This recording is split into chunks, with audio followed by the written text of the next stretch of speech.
If you're planning a trip to Australia, you're in the right place because in this video, I'm going to share everything I know about Australia. I'll cover the best stops, how to get around, and how much I spent backpacking the east coast of Australia. I'm going to start with where to go. Australia is a huge country with a lot of iconic landmarks. You have Uluru in the outback, you have Western Australia, Tasmania, the famous city of Melbourne, but today I'm going to focus on that route of the east coast, the one from Sydney to Cairns. That's because that is the most common route for first-time backpackers. Plus, it's where I went. But before we talk about where to go, I need to tell you how to get around. When I was researching, I didn't actually find a lot of information on this, surprisingly. Most backpackers are going to buy the Greyhound East Coast Whimit Pass. This will give you unlimited bus travel in either direction for the amount of time that you paid for. They have 15-day passes, month passes, 3-month passes, and more. You'll make an account and just log on to book your bus journeys. You won't have to pay any extra money, and you'll even be able to book your seats. You could book as many bus journeys at once as you'd like if you're planning ahead, and you could cancel or change them for free as well. What's nice is they even give you an itinerary of all the stops and meals on the way. The buses also have free Wi-Fi, although it never worked for me personally. Just keep in mind that Australia is a very big country and the bus journeys can be so long.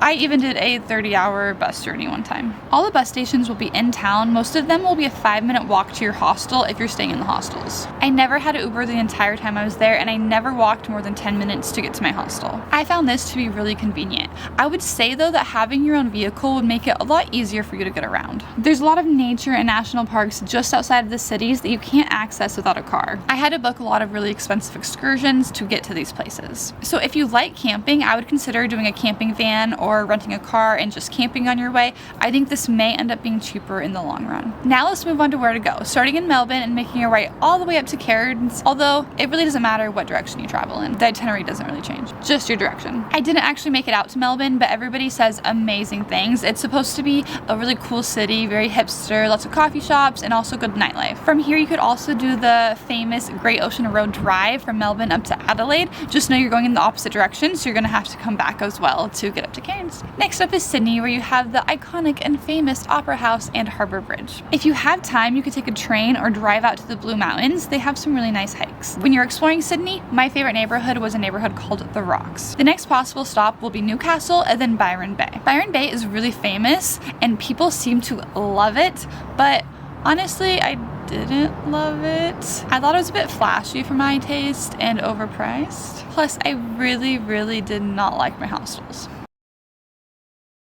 But if you are able to, I recommend checking out Nimbin. You could get there by bus from Byron Bay. Nimbin is known as being the hippie town of Australia, and I went on a day trip and I thought it was a fun little place to check out. Next up is Brisbane, which is a city that I really liked. A lot of people will tell you to skip it and there's not much to do there, but I thought it was a really nice city and I thought there was plenty to do and I really liked it. And from here, you could also do a day trip out to the Australia Zoo. If you haven't heard of the Australia Zoo, it is Steve Irwin's family's zoo. Next would be Noosa. Noosa is a very chilled out surf town. When you walk along the coast, you will see so many surfers, literally hundreds of surfers out there with their surfboards. It's so cool. Noosa is what I thought Byron Bay would be.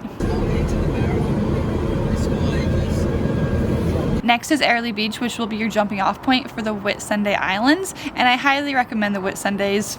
I know they're expensive, but it was an amazing sailing trip. If you're unfamiliar, a lot of people will do a liveaboard on the Whitsunday Islands, which means you'll be sleeping on a sailboat and traveling around the islands. It is very pricey, so what I did is I just booked a one-night trip around the Whitsunday Islands for a lot cheaper than the 2-day or the 4-day or just the multiple days, and we still saw everything I wanted to see, including the famous Whitehaven Beach. And I loved my boat. It was just such a family feel and everybody was welcome and nice, and they had a hot tub and we went kayaking. It was just so good, so I will leave them linked down below. The next most famous spot is going to be Magnetic Island. Magnetic Island is fun because the hostel there has koalas in their trees, and in the evening you have the possibility of seeing the rock wallabies. Now we're up in Cairns. Cairns is the adventure capital of Australia. You can snorkel or dive at the Great Barrier Reef. You could visit the oldest rainforest on Earth. There are tons of waterfalls in the region, or you could go whitewater rafting, which I recommend because the water is really warm.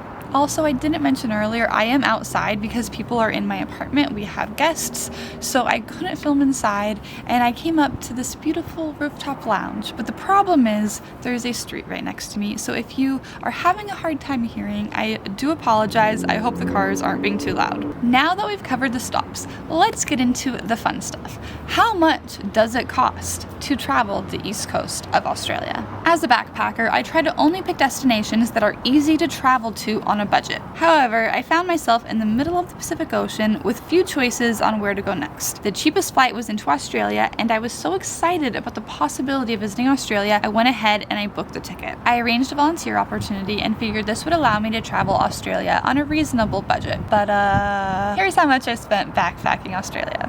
So here we have this pie chart of how much I spent. This really big piece, the 44%, nearly 50% was activities. As I mentioned, Australia has some very expensive excursions and activities like Fraser Island. Oh, I didn't mention that earlier. From Noosa, you could hit Fraser Island. Make sure you do that. Fraser Island is also amazing. They have overnight trips for there as well. So obviously there's overnight trips, there's diving at the Great Barrier Reef, plus I went whitewater rafting, and I splurged on a lot of activities as well, like flying over the Whitsundays Islands and the Great Barrier Reef. I also did an extra crocodile safari because I wanted to try to see crocodiles in Australia. Most backpackers don't add on these extras. If you're going, just know that I probably spent more on activities than the average backpacker. And now looking at this chart, I do kind of regret it, but at the same time I don't. I do think activities should be the bulk of your spending because you're there to do really amazing things, and Australia has so many things, so many amazing things. The next highest area is going to be hostels. Sorry, people walked out and kind of interrupted, but I think I was on hostels. So hostels was the next highest spending category at 30%. The total was $839.22. I didn't book any hotels. This was strictly hostels the entire time I was there. Next is going to be transportation. The bulk of that is the Whimit Pass for the east coast of Australia. I do recommend it though. It's an easy way to get around. Eating out was $271.83, but I only spent $82.01 on groceries. So clearly I should have bought more groceries and ate out less. Most of the eating out was in between. So if I was only at a place for one day, or I was out of groceries and only had a day left, things like that is when I had to eat out. And even though I didn't eat out very often, that was a very harsh difference. So when you're traveling Australia, don't eat out very much. I spent $33.95 on medication, sunscreen, and toiletries, and the big bulk of everything, the activities, was $1,228.20. This brings the total to a huge number. The total was $2,746.27.